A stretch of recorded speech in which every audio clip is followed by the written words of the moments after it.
बहनों की लालची भाभी। करिश्मा, रेशमा और मनीषा 3 बहनें हैं। उनका एक भाई भी है, मयंक। मयंक अपनी बहनों को बहुत प्यार करता है, लेकिन मयंक की पत्नी सविता इस मामले में मयंक से बिल्कुल ही अलग है। वो अपनी ननदों का जितना बुरा कर सकती है उतना बुरा करती ही रहती है और अपनी ननदों पर हुक्म भी चलाती है। करिश्मा, करिश्मा, तुमने अभी तक नाश्ता नहीं बनाया? तुम्हारे भैया को ऑफिस जाने में देर हो रही है। हाँ भाभी, बस अभी बनाती हूँ। करिश्मा, तुम ये ढीलापन छोड़ दो। कल को पराए घर जाना है। वहाँ अगर तुम इस तरह से काम करोगी तो लोग क्या कहेंगे कि माँ ने और भाभी ने कुछ सिखाया नहीं। और तुम्हारी दोनों बहनें कहाँ हैं? अब रेशमा मार्केट गई है और मनीषा सो रही है। क्या? सुबह के 8 बज रहे हैं और ये महारानी अभी भी सो रही है? ये कहते हुए सविता अपनी सास दुर्गा देवी के पास जाती है। माँ जी, देख रही हो अपनी बेटियों के तौर तरीके? क्या हुआ बहू, सुबह सुबह क्या कर दिया मेरी बेटियों ने?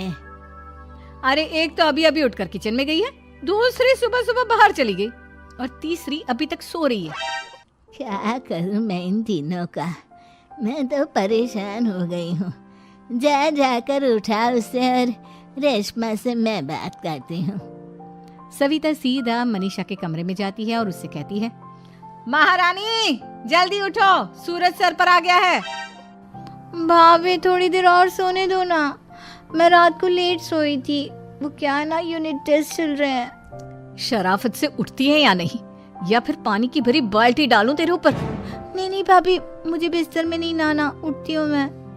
मनीषा जल्दी से उठकर बाथरूम में चली जाती है। सभी आराम से बैठकर नाश्ता कर रहे होते कि तभी रेशमा बाजार से हाथ में सामान लिए आ जाती है। रेशमा को देखते ही सविता उस पर बरस पड़ती है। लो, आ गई महारानी। ऐसा भी क्या सामान लाना था जो सुबह आंख मलते ही बाजार की तरफ रवाना हो गई? भाभी, कल आप ही तो चीख रही थी कि घर का सारा सामान मुझे ही लाना पड़ता है, घर में किसी को भी किसी काम से कोई लेना देना नहीं है।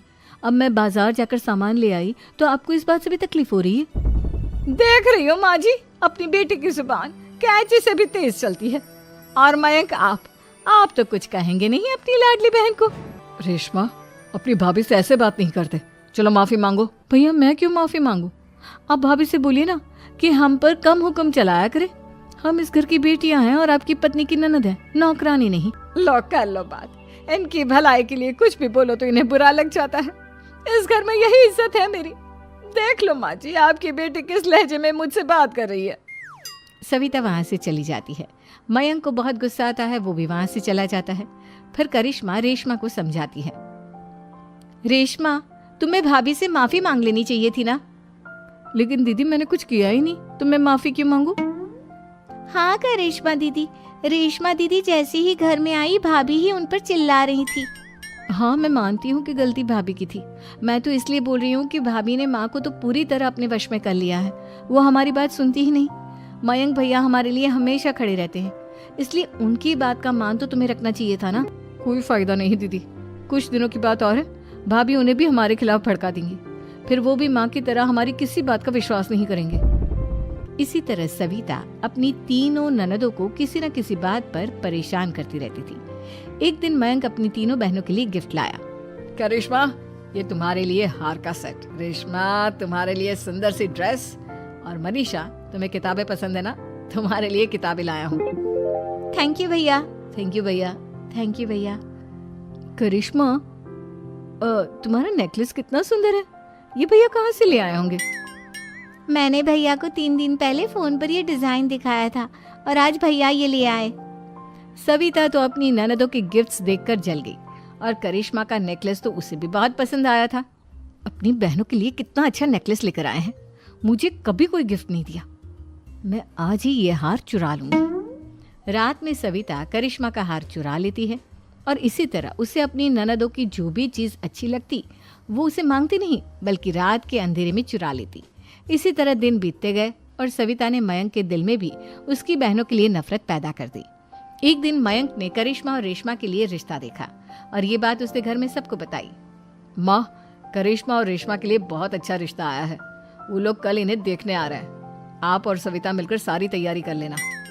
ये सुनकर करिश्मा और रेशमा खुश हो जाती हैं, लेकिन सविता सोचती है, अगर इन दोनों बहनों की शादी हो गई तो घर और बाहर का काम कौन करेगा?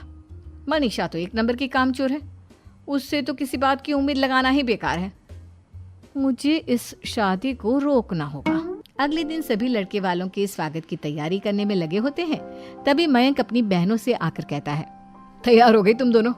देखो दोनों लड़के बहुत अच्छे हैं, मैं कोई कसर नहीं छोड़ना चाहता, इसलिए तुम उनके सामने अच्छे से बिहेव करना और अपनी भाभी से लड़ने मत लग जाना। करिश्मा, तुम वो नेकलेस पहन लो ना जो मैं तुम्हारे लिए लाया था। भैया मैं बहुत देर से वो नेकलेस ढूंढ रही हूँ, लेकिन मुझे मिल ही नहीं रहा।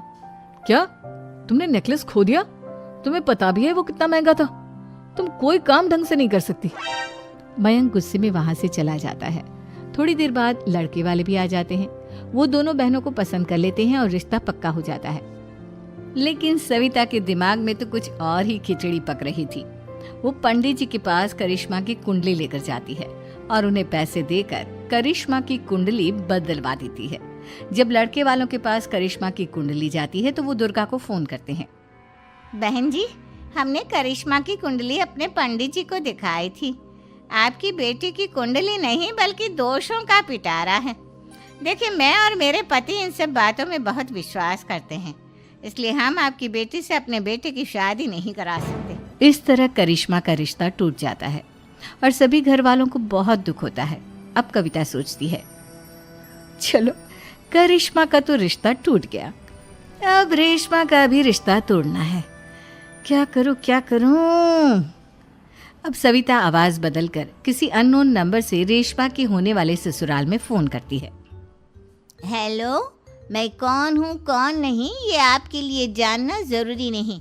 बस इतना सुन लो कि रेशमा का 2 साल से किसी के साथ अफेयर चल रहा है। बस रेशमा का रिश्ता तोड़वाने के लिए सविता का इतना कहना काफी था। अब रेशमा का भी रिश्ता टूट गया। मयंक और दुर्गा देवी ने रेशमा को खूब खरी खोटी सुनाई और उससे बार बार उस लड़के के बारे में पूछने लगी। आप दोनों मुझे क्यों परेशान कर रहे हो? अरे कोई लड़का होगा मेरी लाइफ में तो मैं बताऊंगी ना, जब कोई है ही नहीं तो कहाँ से लाऊं मैं कोई लड़का? तो तेरे होने वाले ससुराल वालों को फोन किसने किया था? माँ मैं नहीं जानती किसने फोन किया था, मैं सच कह रही हूँ। मैं तो पहले ही कह रही थी इसकी लगाम खींच कर रखो, लेकिन मेरी सुनता ही कौन है। आप चुप रहिए भाभी, ये सब आपका ही किया धरा है। अब तीनों बहनों को विश्वास हो जाता है कि ये सब उनकी भाभी ही कर रही है। तीनों बहनें अपनी भाभी को सबक सिखाने के लिए एक वकील कर लेती है और घर में हिस्सा मांगना। देखो भैया, माँ बाप की जायदाद में जितना बेटों का हक होता है उतना ही बेटियों का, इसलिए इस घर के 4 हिस्से होंगे और हमें अपना हिस्सा चाहिए। मैंने तुम्हारे लिए क्या क्या नहीं किया और तुम इस घर में हिस्सा मांग रही हो? भैया, आप और माँ हम बहनों की कोई बात नहीं सुनते हो और भाभी हमारी शादी नहीं होने देगी क्योंकि उन्हें लगता है कि आप हमारी शादी में ज्यादा पैसा लगाओगे और उन्हें हम जैसी फ्री की नौकरानी कहाँ मिलेगी। तो हम भाभी के साथ तो रह नहीं सकते, हम बहनों को अपना हिस्सा चाहिए। अरे तुम्हें शर्म आनी चाहिए अपने भाभी पर ऐसा इल्जाम लगाते हुए। वो तुम्हारे बारे में कितना सोचती है। हाँ माँ, भाभी हमारे बारे में बहुत सोचती है, दिन रात बस यही सोचती रहती है कि किस तरह से अपनी तीनों ननदों को परेशान करूं और कभी मुझे पढ़ने भी नहीं देती। दोनों बहनों का रिश्ता भी तो इन्होंने ही तोड़वाया है और रात में हमारे कमरे में आकर हमारी चीजें भी चुराती हैं। इसी तरह सविता की तीनों ननदें अपनी बात पर अड़ी रही। अब कोर्ट में तारीख भी शुरू हो गई। जब सविता को लगा कि उसकी तीनों ननद इतनी आसानी से नहीं मानने वाली, तो उसने अपने पति और सास को सारी सच्चाई बता दी और अपनी तीनों ननद से माफी मांगी।